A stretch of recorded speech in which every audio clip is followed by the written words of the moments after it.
Hey, what's up guys? So, hujung minggu ni kita akan mula berpuasa dan 30 hari 30 resipi akan kembali lagi untuk tahun ke-8. Kali ni KA dengan tim letak effort yang lagi lebih.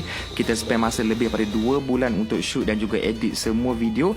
And tahun ni kita bukan ada 30 hari 30 resipi, tapi 30 hari 60 resepi. And dalam masa yang sama, KA nak fokus pada live stream. So, kita akan buat banyak live daripada bazar ke bazar untuk tunjuk bazar mana yang best and juga untuk support peniaga lokal. And on top of that, kita ada series baru yang KA nak perkenalkan untuk Ramadan tahun ini. Selain daripada 30 hari 30 resipi, tahun ni kita nak bawa keistimewaan baru. Kita nak bawa anda jalan-jalan ke Oman.